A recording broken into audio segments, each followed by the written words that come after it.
Over the past 10 to 15 years, we've seen a number of new side-by-side ATV companies pop up here and there, and it makes a lot of sense. Side-by-side and ATVs, that part of the off-road industry is growing so fast, it makes sense that more companies would want to be involved in that. Now, some of these companies have entered the industry and had great success, and others have flopped miserably.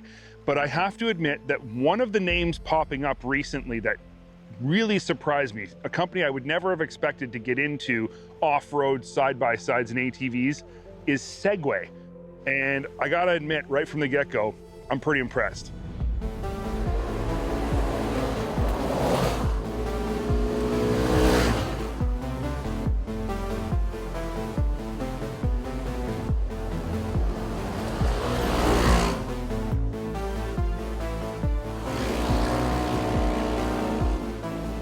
So what is a Villain? Well, the Villain is Segway's only pure sport entry into the side-by-side or ATV market. It comes in 3 flavors: the Villain SX10E, the SX10X, and the SX10WX. And what sets them apart, the E and the X, it's just a few different features. They're basically the same thing. They're 64 inches wide. They look very close, but there's a few little features here and there that are different. But when you go to the WX, they offer the exact same base platform, except it's 72 inches wide. It has futuristic looks, as you can see just by looking at it. It's not your typical sport side-by-side in terms of looks. The more facetized design of newer side-by-sides are very square and angular. This one is very rounded, and the lines are what I'm going to call swoopy. It looks good though. In person, it's a very good looking side-by-side. And one thing Segway has done really well with the Villain is including all the features that you're going to want to have right from the factory. This is an X.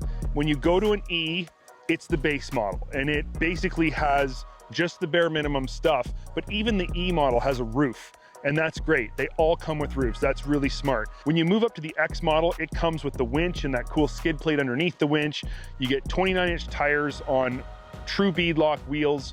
It includes the 10-inch screen. The E model does not include the 10-inch screen in the dashboard. So there's a bunch of stuff you get when you move up to the X that are very worthwhile upgrades and make it really the model to have. Now, if you want to go WX, so get the wide 72-inch version, it has 30-inch tires, but pretty much all the rest of the specs are the same as the X. It's just wider with a slightly bigger tire. These tires look like Bighorns, but they're not. They're Wanda tires. They perform just like a Bighorn, and they work really well in most conditions and pretty much all conditions. They're a very universal tire. They've proven to wear really well, and they give good grip and handle great. So no complaints there. I love that you get real beadlocks on here. That's smart. Another thing that you get with the Villain that is so not like its competition, and I think is just an absolutely genius inclusion, is you actually get a trailer hitch, a 2-inch hitch receiver on the back of this vehicle. This vehicle can actually haul 308 pounds in its cargo bed. But here's the number that really stands out to me as being impressive. This vehicle is rated to tow 2,500 pounds.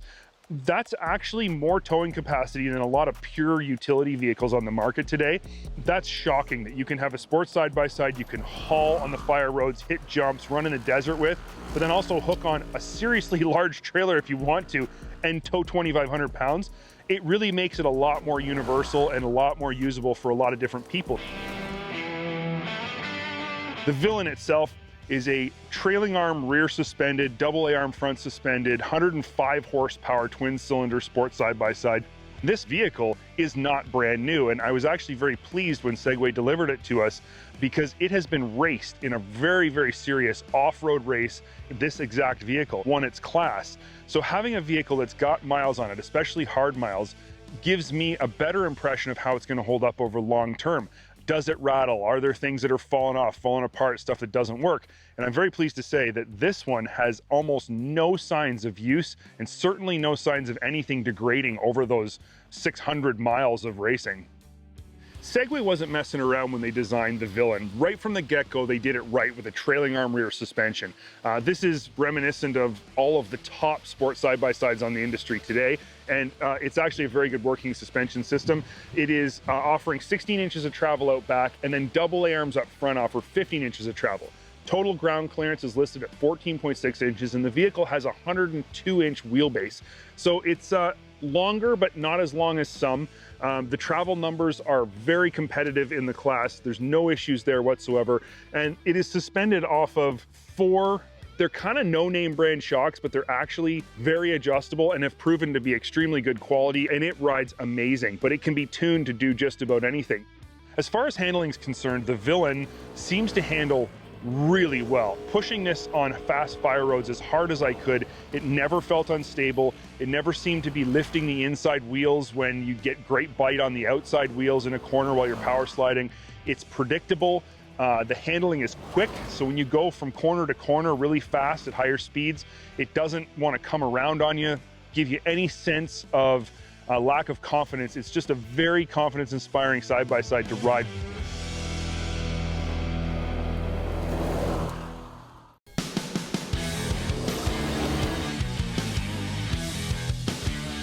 Now, as good as the Villain SX handles and rides, if it doesn't have good power or the power doesn't feel good, it kind of means nothing in the world of sport side-by-sides. Unfortunately, Segway's nailed this motor. It works really good. It's a 1000cc dual overhead cam, twin cylinder engine, produces a claimed 105 horsepower. So if you put that in the industry and put it up against its competition, it's actually right on point. It's very competitive.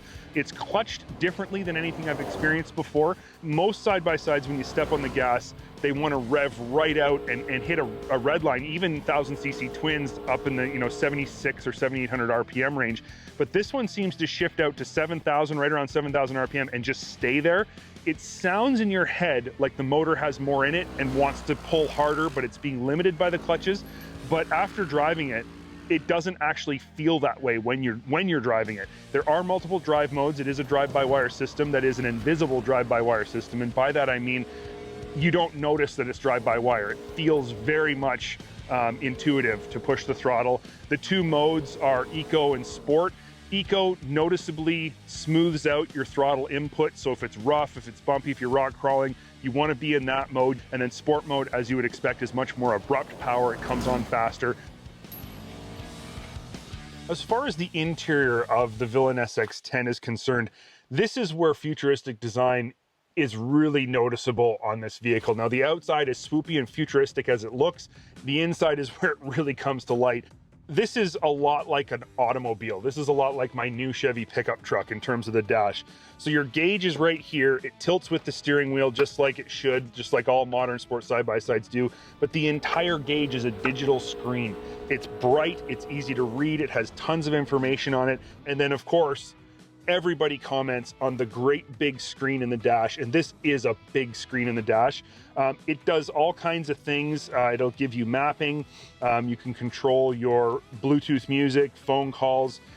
There's a whole screen on how the engine is working, sort of telemetry of the engine. Gives you like power curve, speed, acceleration, torque. It has like in a fighter jet, the Horizon kind of thing. It's really neat. I will say that to understand how this works, this does have an audio system built into the screen that uses your phone. It has radio, but it does not include speakers in the vehicle. The intended design is that you have a Bluetooth headset in your helmet. Segway has announced that they will be offering a Bluetooth stereo option. That's something coming up, but you can also adjust a lot of parameters of the vehicle from here, and they've done a good job with that. Now, there is another aspect to technology when it comes to this vehicle, when it comes to all of the Segway off-road vehicles. They have their own app. It connects to the vehicle and gives you all kinds of extra stuff. You can have security, so if your vehicle moves, it will alert you. You can adjust even further parameters, things like your adjustable power steering, which this has adjustable power steering. It can only be adjusted through the app. You can read things that are on your gauges in the app.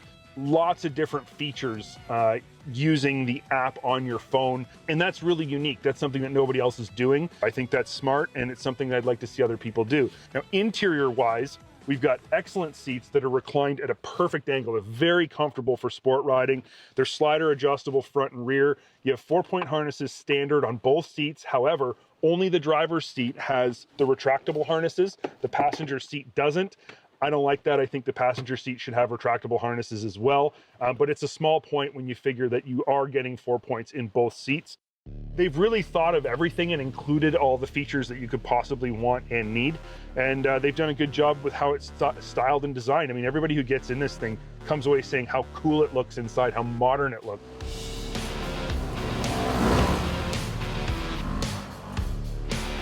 Now this Villain SX10X or the E or the WX, whichever one you choose, I am thoroughly impressed with this vehicle. I think it's really well built. That's something that has impressed me from front to back, is how high quality it seems to be put together. The gaps in the plastics, the way things are bolted down, the fact that this has 600 miles on it, hard miles, and it doesn't have any rattles anywhere. It doesn't feel loose. It doesn't feel like it's worn out. A lot of today's sport side-by-sides start feeling that way really fast.